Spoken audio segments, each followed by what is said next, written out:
Good morning, beautiful people. It may not be morning when you see this. In fact, it won't be because it's taking me a while to edit this thing. But I tell you what, I just after this morning, after laughing hysterically at the things I was seeing on YouTube and alternately frustrated, laughing hysterically, I thought it's time to crochet. By the way, I did finish this shrug. This is a very simple shrug. It is made with a reverse blanket stitch. There are variations on that stitch that give you even a lot more texture than this has. This used a big amount, over half of that big giant ball of yarn, a red comfort yarn. That's vast reduced from the size of a toddler to the size of a large baby.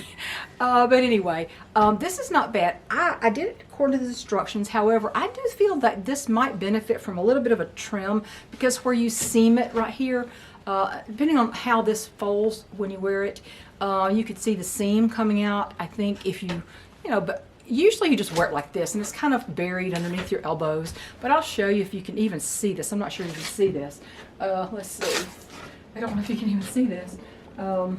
See? It's a giant rectangle and you fold it and you seam it and leave holes for the arms. It's basic, but it's just it's just something to throw on to keep you warm, keep your shoulders and your arms warm. Nice thing to wear around the house. So I finished that, but I got some yarn at Lion Brand clearance on lionbrand.com, Lion Brand yarn, and I found a coupon online for 20% off your order. I think it might have been 20% off clearance. I'm not sure. There were some yarns that were clearance priced, and certain colors of certain yarns is what it was. It's not all of that, but it was certain yarns. And I was going to show you this yarn because I've never had this yarn before, this particular type of yarn.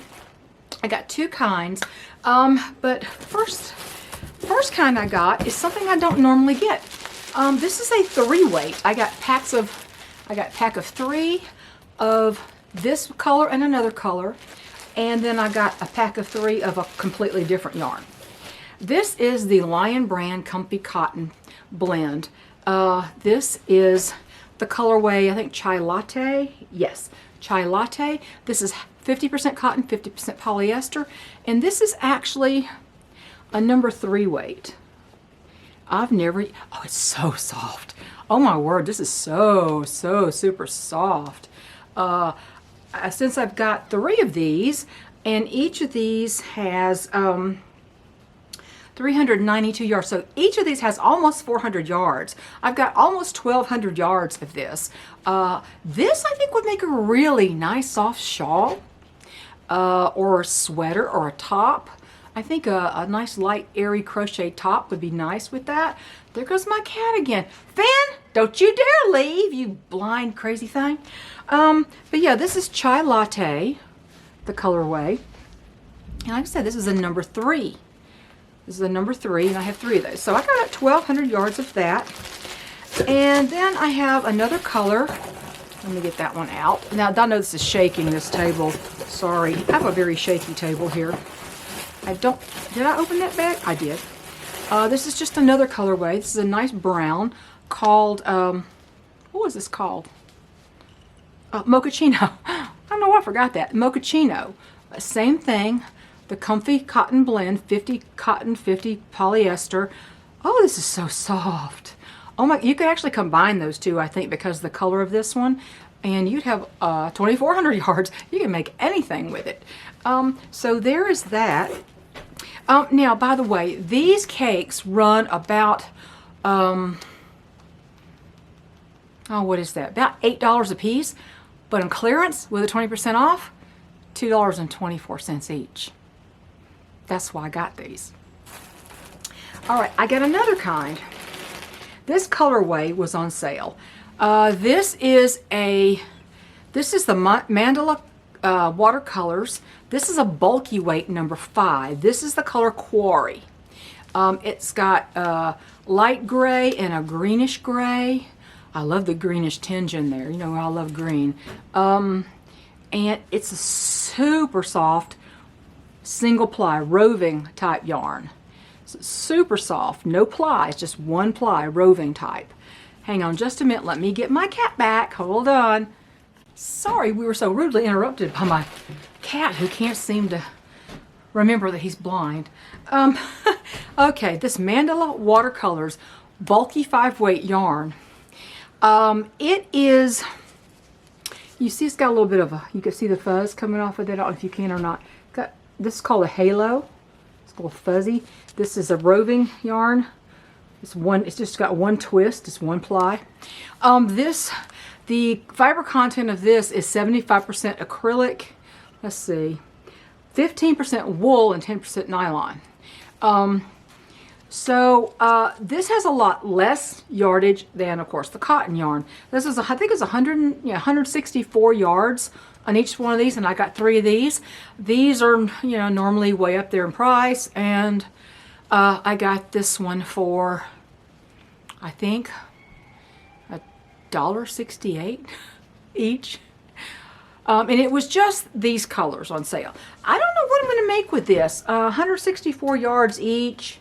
Probably can't make I can't make this. This requires a lot more yardage, something like this. I'm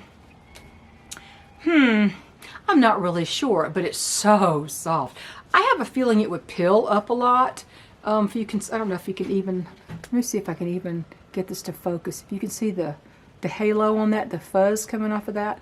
But the color, oh, the gray, the greenish gray in here. I don't know if it's coming across as greenish on here or not, but it does have a greenish tinge to it. It's got a darker gray, a lighter gray, and this greenish gray. So it's really pretty. But yeah, when you shop, always look online to see if you have coupons.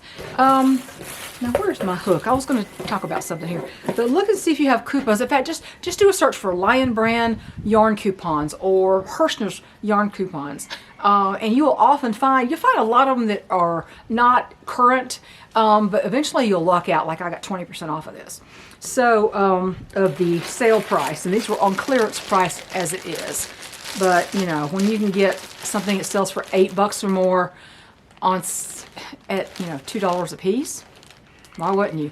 You know me, I'm a bargain shopper. But I want to talk about something that was really interesting. It came up, and I was talking to my friend Rachel about this, and I never talked about how people hold their hooks, their crochet hooks. It's because I never really thought about it for years. In fact, I don't even know why I hold my hook the way I do. I think there are some reasons, but I was never taught how exactly to hold my hook. Just that you don't hold it too tightly. You need to keep yourself relaxed so that you don't have hand fatigue, because it's easy to get hand fatigue. You can get cramps in your forearm, and I had carpal tunnel for, I've been a quilter since the 1980s, and I did it all by hand then, hand quilting, and when you stop feeling your fingers, you can't hand quilt. So, if you watch my crochet videos, you probably noticed that I hold my hook kind of like this, and I hold it fairly loosely. And I do this, and I kind of have a rhythm like this. And I don't turn my hook upside down. I see people hook like this, and I'm thinking, how awkward is that? But I never thought about how I hold my hook as compared to how others hold their hook. And I was watching somebody crochet, and finally it tried to dawn on me, she's holding her hook like this, like almost like a knife or something, like this.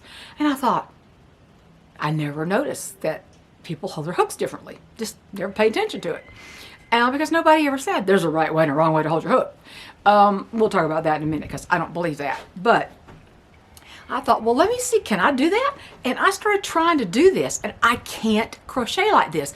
When I do this to go in, I have to jack my elbow way up to get it to do the movement I want to do. Of course, when I hold it like this, my fingers do the movement. It may come from being a quilter. It may come from having carpal tunnel and always being told that the cardinal sin of crochet is to crochet too tightly. You have to be relaxed. You have to do loosely so you don't crochet too tightly and mess up your gauge and also hurt your hands. And so a lot of the way I hold my hook may come from me having carpal tunnel, which also comes from not only quilting, but I had a doctor, one of my favorite doctors one time, told me that a lot of my carpal tunnel symptoms have to do with my hypothyroidism, which I had never heard before. But, you know, I have some minor arthritis in a couple of fingers, but, you know, you keep moving. It doesn't matter if it hurts, you have to keep moving or you will turn to stone. But, you know, I don't know, have you, how do you crochet? Do you hold your hook like a knife? Like this? Or do you hold your hook more like this? Like a pen. I would say like a pen. I call it like a pen. It's not really like a pen, like this. I don't crochet like this, like I write, but, you know, loosely, kind of laying in my hand like this, where I can do it like this.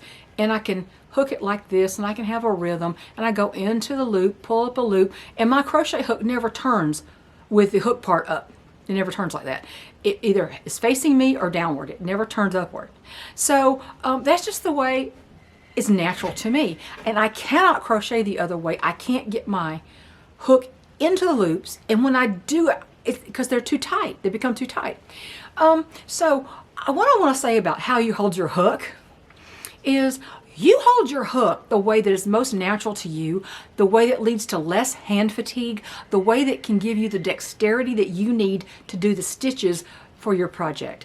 I don't believe there is a right and a wrong way to hold a crochet hook. If you hold it like this and you can do your stitches like that, you do your stitches like that. You do however makes you feel the most comfortable. So just because I was holding it like this doesn't necessarily mean you have to hold it like that. If it's natural for you to do this and it works for you, you do it that way. I can't do it that way. I mean, when the first time I tried that, I thought, how are they doing that? I feel like a monkey right out of the jungle trying to use eating utensils for the first time. I can't do that. And I can't. So, and I'm not going to try to force something that's unnatural. That's what I'm saying. Don't force something that's unnatural. And the thing is, this is supposed to be enjoyable. Keep it enjoyable. Don't try to force something because somebody said, oh, you're doing it wrong. You should do it this way. No, don't do that. Don't let people tell you that you are not holding your hook the right way. So that was just a little thing because I thought, well, you know, I was seeing more and more people crochet like this, and I'm thinking, oh my God, I can't do that. I absolutely can't do it. It doesn't work for me. And to go into a loop, I have to actually put my elbow up like this. When I do this, I mean, I can do all my motions with my hand and my wrist. I don't have to do the other way. I have to do like this. And it becomes a much larger motion. It becomes more tiring, and it slows me way down. I can do very fast like this. The other slows me far down. So, you know, if it's vice versa for you, you do you. So that's all I wanted to say about how you hold your hook. Let me know how you hold your hook. Is it like I'm going to call this like a knife. You know, like a knife or like a pen. Even though technically it's like a pen is more like this.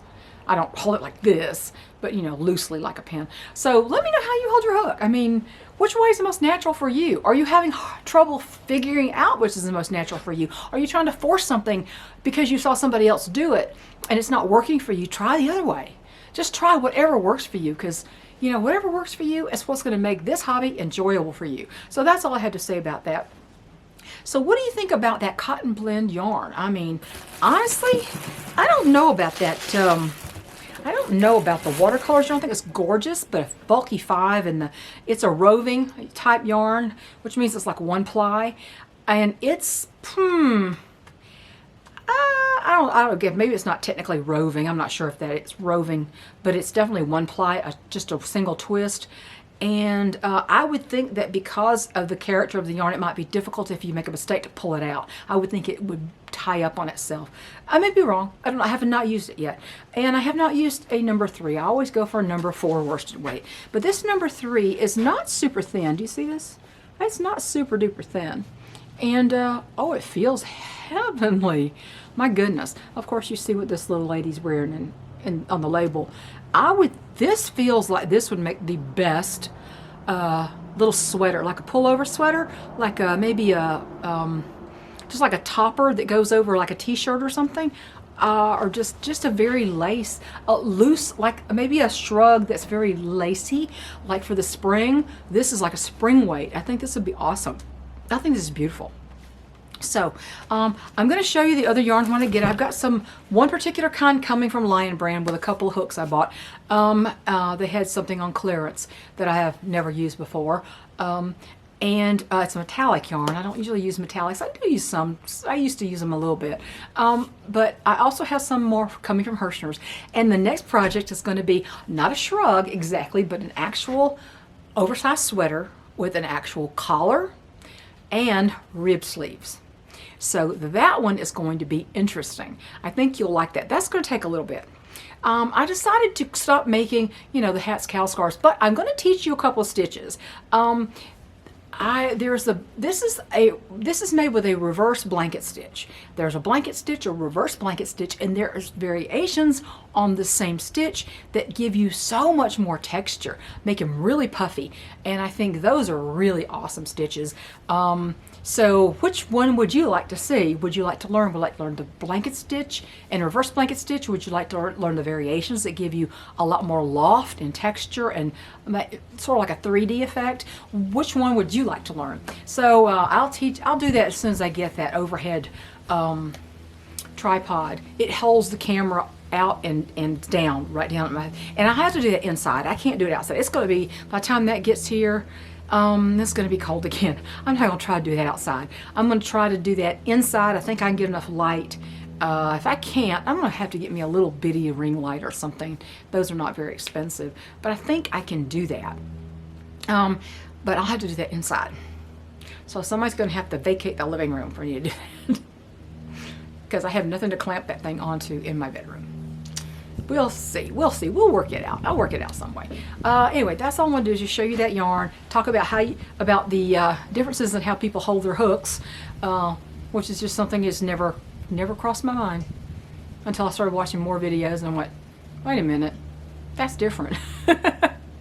Yeah, I'm really observant sometimes, right? But I was really paying more attention to the stitches than the way they were holding their hook. So I was paying attention to the tip of the hook, not the way they were holding it. Do you see what I mean? I don't know if you ever pay attention to that or not, but I will talk to y'all later. It's cool out here. This little shrug is pretty nice. It's just a blanket with sleeves, with armholes is all it really is. And you can make a nice blanket out of this. It's very nice. And it was really warm sitting there on the bed finishing this big rectangle. And it was just, it drapes, has a nice drape to it. You'll have even more of a drape if you did it with a less stiff yarn than this particular one was. Have a great day, everybody. And crochet the crazy away, okay? Bye.